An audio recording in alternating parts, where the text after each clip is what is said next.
Hey everybody, Patrick Curtis, CEO and founder of Wall Street Oasis. Today we have another great chat with Adeel. Adeel is currently working in Saudi Arabia, originally from Pakistan, graduated from one of the top universities. Listen to hear how he turned down 8 job offers to go take a riskier position in Saudi Arabia, why he did that, and listen to how he was able to leverage Academy in order to jump to another real estate development role. Enjoy.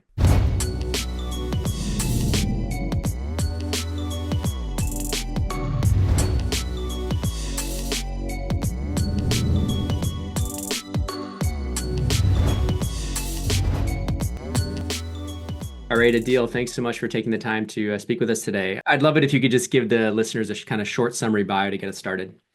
Yeah, sure thing. So my name is Adeel. I graduated from Lahore University of Management Sciences with a BSc honors degree in economics in 2024. And after I graduated, I did a short internship with Red Sea Global as an investment and feasibility analyst. And from there, I sort of pivoted on towards a full-time role at Izdihar, which is a real estate developer based out of Riyadh, Saudi Arabia. And that's where I'm currently working. Awesome. So let's go back to just your university studies, an economics major. You were kind of coming out of that, where did you know you wanted to do finance? And talk to me a little bit about Red Sea Global. Like, what were you doing day to day? What's the type of work you were doing? How was that?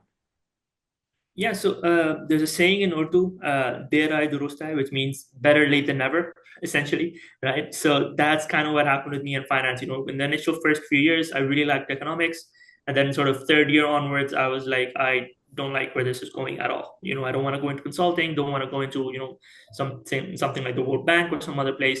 That's how I sort of discovered finance through a process of elimination, and then I sort of came across this opening at Red Sea Global, applied. I think I was the only intern that they hired because the department I had applied for also wanted to have me on. So I think that was just pure luck there. And as an intern there, I basically did everything as you would expect an intern to do. So I was working on financial models. It was a real estate developer, so I was working on financial models, working on several deals that they had. There was an acquisition deal for an airline that they were doing back then. So I worked on that, learned how to build my first DCF, on the job, Yeah, and networked with a few people and got my current role. that's great. So talk to me a little bit about just, coming into your final year at Lahore. Were you applying to Mhm. places outside of or Pakistan? Like, what was your thought process on region and visa and all these other issues? And how did you approach that? And then talk to me a little bit about just like the number of places you applied and how many rejections and all that stuff. Yeah, sure. I mean, when you're studying in Pakistan, there are two different groups of students. One is the one that wants to just get out as soon as possible. So they'll not even be done with their undergrad and they'll have a plan for masters and they'll go straight for that. I think if you've been following the news, one of our guys, his name said that he was a silver scholar, the only Pakistani student ever to go into the Yale Silver Scholar program. So we were all, very surprised that okay, this is something new for us. And a lot of students actually go directly into PhDs as well if they're from the computer science background. So Hmm. with me, I knew that I wanted to go to the Middle East, but I wanted to make sure that I do it at the right time. If you go into the Middle East having no idea what to expect, or if you don't have family here, I would not recommend it straight out of undergrad simply because you're going to get worked to the bone, firstly. And then, secondly, the pay is not going to be as, film like as you imagine. People think of the Middle East and they just immediately think they're going to land at the airport and, you're going to get picked up in a Ferrari. That's not how it works. You got to work really hard to get there. Yeah. Yes, it's not, you got to be more realistic. You got to make sure that you plan things out. And I think the moment was right for me. I came across a few internships, applied there. I had a lot of opportunities in Pakistan. I graduated with about 8 offers from companies within Pakistan. Hmm. I also had an offer from a firm in the UAE that was an accounting role. I knew that that was not for me. There wasn't much growth, so I said no to that. Was that a And full, was when that I also got an, my was that internship, that was also actually was that also an internship or was it a full-time role, those other offers? Were they all internships or were they no, no, they were all full-time roles. they're all They full-time? So were, you took a risk. yeah, You took a yeah, risk kind of going to Saudi Arabia for an internship, really, but it was in the right kind of field. It was in yeah, real estate, right? Is what you wanted. So yeah. talk to me a little bit about taking that leap. So you had offers, you obviously had good marks and whatnot, in terms of Mhm. coming out of university. how were you able for well, I want to hear a little bit of like how were you able to land so many offers? Was it because you interviewed really well? Was it because it's just less competitive, or you just felt like, you were at one of the top, if not the top university there, and so it was easier?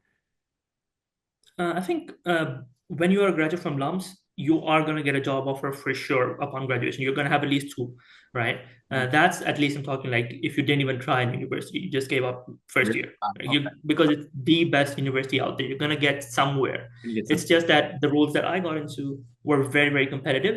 The only reason I was able to get those roles was two things. One, I studied people, not books. So I would go on to LinkedIn, look at people that are doing what I want to do, and then sort of work my way back Yeah. down their LinkedIn profile. So, okay, he did this certification in this year, and then this, this many years later, he got this role. So then I would draw these connections and say, okay, study wise, and this is what I need to do. And then secondly, what I would do is I would try and make my interviews a bit more memorable because as part of different societies at LUMS, I had conducted about 400 to 500 interviews myself. So I knew being on the other side of the interview table, you're not going to hire someone you don't remember. They're just Why going to did be you a do name. 400 to 500 for people coming into the school, or for what? No, so basically we have these societies within the university, Oh, got it. For and I was interviewing for part the of, students trying to get into these societies. yeah, yeah, and they're super competitive. So I actually did a lot. I did interviews 2 years in a row, and then by my last year, I was like, I'm done with this. I Yeah. need to focus on real jobs. But That's yeah, amazing. That's amazing. So wait, but you said you were kind of a better late than never. So when you yeah. were like feeling, was this your third year in university where you started feeling, wait, this is not good? And then by your last years when you started applying, not just the roles in Mhm. Pakistan, but where else did you apply? Obviously Saudi Arabia. Where else? UAE. You got the accounting role in UAE. What else? Mhm. That's it, actually. I applied to some roles in US, not knowing that I had to network to get into Goldman Sachs, for example. No one told me that you had to network with people, so I just sent in an application, then got surprised that I got rejected without an interview. But Right. then I did more research and realized, it's more than that. You don't just get an interview with one of the top firms by existing. You got to do more than that. Yeah. So And yeah, so so talk that to me was a good about reality check. So I think, in terms of your path, you graduated, you took a risk doing the internship, but in real estate development, which is what you wanted. Mhm. And I think that's when you came and joined. You had worked there for several months, and that's when you came to Academy, correct? That's when you thought, hey, this could potentially help me on my next jump. So talk to me a little bit about, why even join? It seems like you're good at networking. You understood how to be memorable in the interviews. Talk to me a little bit about why even join us and what you leveraged when you did come in. I think the first thing that I was able to leverage was definitely the mentorship that you get at WSO. I think one of the first things that I did when I got in was I just started going through the Slack channel. What is everyone talking about? What are their backgrounds? I spoke to a few guys, and I got my resume corrected right away. That was the first thing I did. Yeah. After that, I started a lot of the learning I actually did was from the sort of the WSO forum on the website. I think the free one, and then the second one was Slack. I think both those were very, very helpful because you would sort of learn a lot more for someone that is in the same boat as you. Like I saw other students, ranting about how difficult their interview was, and I was like, okay, at least mine wasn't that bad. Yeah. So that would help at times. Yeah. So that was one thing, and then the sort of boot camps that we had, the financial modeling and valuation boot camp was something that directly helped me. So I completed that, and then a week later, I told my boss about it the next day actually, Mhm. and I told him that hey, I'm part of the WSO. I did my own certifications as well. I am now willing to work on more deals. Is there something you can give me? So he said, yeah, sure, sure, I'll give you something. And then luckily we got an acquisition deal that came on the table, and then he was like, "You wanted some work? Here you go. Build this DCF model and show it to me." And in typical investment banking, as the memes go, I would get those emails at 2 a.m. saying, "Please fix tanks." I would get those, and then all those memes started becoming more and more of a reality. And then I enjoyed that role quite a bit. That's when I started knowing that okay, I want to do this full time, and then I started going through all of the courses that you guys have. Those are really helpful. Did you do the real estate modeling or just more focused on financial statement modeling or financial modeling evaluation? Do you do all of them or did you just do some of them with the boot camps and stuff? I did both of them. So I did financial modeling and valuation one. That was the most important one. And then the second one I did actually the day before my first day at this role was the real estate and financial modeling one. And I Yeah, think that was again really really good course. I think that was more focused on sort of real estate, private equity, but then again, a lot of those things were transferable, like things like cap rate and all that stuff. of So course. that was really, really useful at my current role. And now I'm actually teaching one of the other analysts and some interns what I learned. So it's Amazing. yeah, Awesome. Talk to me a great. little bit about just, you know, the day to day. I assume at Red Sea you were working long hours, as an intern, you're bottom of the Mhm. totem pole, you're given everything. And if you're showing initiative with like, hey, I'm in this WSO Yeah, Academy thing and I know how to model now, they're gonna be like, okay, do more work. yeah. And I assume the pay was relatively low, but talk to me about like the experience once you had that deal. Did that you feel like helped you kind of land your next role, I assume? Yeah, definitely. I think there were two main things that helped me, right? With Red Sea, it wasn't just long hours. It was long hours during the deal, and then when I was on my off time, there were like 3, 4 days in a row when I had no work to do. My daily routine would be to go desk to desk and ask people, "Hey, would you happen to have something for an intern by any chance?" Yeah, yeah. But I think that was something being persistent, and then once people realized that hey, this guy's competent, we can give him some work, and then started getting more and more work.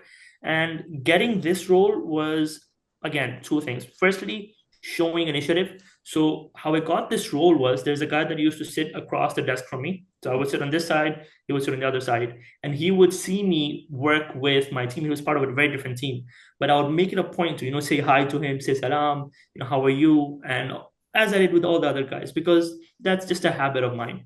Mhm. And one day he was in the ground floor, and I went and said hi. We grabbed some coffee, and I talked to him. Hey, I'm an intern here. I'm looking for full-time roles, and I spoke to him. He asked me about what I do here. He was actually a new joiner at that point in time as well, so he was actually full-time. He was very senior. Mhm. So I helped him make some friends. I did not have any ulterior motive at this point. I just It wanted was to help him. genuine. It was genuine. Yeah, it was genuine. And at one point, I asked him, I said, hey, this role actually did not end up converting to full time because of some, regulation issues. Do you happen to know anyone? And then he sort of helped me apply to, I think, 7 or 8 different companies. One of them was KPMG. There were a couple of others, local firms. The main thing that they had was this thing called Saudization. So there's a law in the UAE, Saudi Arabia, and all the GCC, the Gulf Cooperation Council countries, where a certain percentage of the employee workforce has to be locals. So a lot of companies, what they do is they fill that quota at the analyst and associate level. So any major bank that you can think of, Goldman, JP Morgan, Morgan Stanley, Rothschild, all these guys, they have job openings that specifically say UAE nationals or XYZ nationals preferred Yeah. because it's a law. They need to fulfill that. Not So impossible, but you're telling me it's almost impossible for the junior levels because they're yeah, filled 95% or 98% with. yeah. This is on the PwC website as well. You can see that they advertise 97%. So it's not, hidden, but it's just that if you want to work your way around it, you got to work smart. So what I did was I got this role now, and now the plan is to sort of learn as much as I can over here, and Yeah. then see if I want to move on to, PwC. And even though I'm currently working at this firm, I've networked with about, I think, 200 to 250, something like that, individuals, It's and amazing. I've studied even more profiles. Yeah. So, So you know now, the path you need to take if you want to stay in Saudi Arabia, yeah, you want to have a long-term career in finance. Do you feel like you're going to stay? Obviously, your first two, the internship and now this role now is around real estate. Do you feel like you're going to stay there, potentially going in like toward real estate private equity eventually, real estate sell side advisory? What's your thought process there? I think the thought process is definitely to go in towards more real estate private equity. I think that's a very interesting sort of type of role. Mhm. We do work with a lot of funds as Does well at Blackstone the have an firm. office there? Does Blackstone have an office or no? Blackstone, I'm not entirely sure. I think BlackRock does. BlackRock. I'm not Yeah. sure on Blackstone. Confusing. Yeah, BlackRock, Blackstone. What are we doing? yeah. Yeah, it's Um, they're very confusing. But yeah, I'm not sure they do, and even if they do, I think it's more of a regional headquarter thing. So yeah. any deals, anything like that, is basically they work it out in the UK office, and then this, fly out a few people here to execute it. But yeah, the goal is definitely to go for more real estate private equity. Mhm. Maybe go look. I'm looking towards a Master of Science in Finance from ATC, or one of the top programs. Yep. Once I have a few years of experience under my belt. But one thing I will definitely say is anyone that wants to work in finance anywhere in the world, study people. Okay, just stalk people on LinkedIn, look at what they did, and even in networking calls, be interested in what the person has to say. Don't just go into the call saying that if this guy doesn't give me a referral, that's it. I'm not going to talk to you again. Right? Stay connected, study them, be interested in what they have to say and what they have to tell you, and their story will help you not reinvent the wheel, because you're going to end up trying to solve problems that have been solved by thousands of people already. Just look at how they did it and solve it. Move on. There's no point in reinventing the wheel here. Trying to do something that's never been done before. Yeah, it's so true. I Yeah. think, but the point around not getting the referral and feeling like the call was not Yeah. productive is just the wrong way to look at networking. And I would argue the interviews you did, the several hundred interviews you did for your association at school was an incredible training ground for you to become much more kind of introspective around how you're interacting with people and the perception Yeah. you had as the interviewer. Then you're suddenly thinking like, what are they thinking of me? Because for me, when I was in the seat, I was bored as hell. It was the worst. It Yeah. wasn't authentic. And so like it kind of gave Exactly. you a really nice lens into the interviewer seat. And I think probably made you one of our more skilled networkers right out of the gate. Because oftentimes people come to us because they don't know what to say. They're nervous. They Mm-hmm. don't know like how to network. What should I Yeah. write? Or how to Yeah. be unique and memorable, like you said, which is so important. And they kind of play it safe, and maybe they Yeah. ask some generic questions that the person rolls their eyes at, but they're not Mhm. necessarily as good at being genuinely interested in what the person's having to say and having follow-on questions that are relevant and Mhm. interesting. Um, Yeah. yeah. So I mean, such an There's important, also this there's yeah. also this like obsession people have with trying to use ChatGPT and all these other software. Like I got on a call with someone, one of my juniors, and he said, can you practice this networking with me? I said, okay, fine. I had a bit of your time. And I saw that as he was talking to me, he just sort of went forward like this and started, I could see it, like you can see in my reflection. Glasses. You Yeah, can you see can what see I'm the doing on my screen. reflection. Oh my gosh. I can see what you're doing on the screen. And I told him that, hey, either take these off or get rid of ChatGPT. You Oh, got to make that yeah. human connection wherever possible. Yeah, I think that's well, it's interesting because I've seen that even in I think there's now these interview aids with AI where people will ask a question and the people will have it Yeah. up on the side screen. You see their eyes darting over, their eyes dart. I'm like, that's really bad. It's so obvious you think you're being subtle and you're Yeah. not. Like the It's person really on the is. other line, like you need to have good eye contact. You need to actually be Mhm. listening to what they're saying and not having a set of quite predefined questions because it means you're not actually doing a good job at building a relationship. You're just Yeah. yeah, I it's think something I did with even companies that I got rejected from, I did this when I was in Pakistan, that I said no to a company. But despite that, some of the people I interviewed with, we went and grabbed coffee later on, and they actually came to the university campus. We hung out. We were now I'm actually friends with some of those guys, and now I know that in case I ever want to go back to Pakistan, these guys would hire me in a heartbeat, not because I'm some sort of finance guru, but rather because they have that personal connection. They can trust me. There's this thing called a flight test in interviews where if you they, get they stuck, think that, you okay, get this guy stuck with might be the person. good. Yeah, I know. Yeah, if I was to be stuck with this person, am I gonna be bored? And just don't be bored. And a story about this, actually, I was on my flight here from Pakistan to start my job here in Riyadh. And one of my friends, he told me that he was actually looking for a new job. And I got seated next to a company CEO on the plane.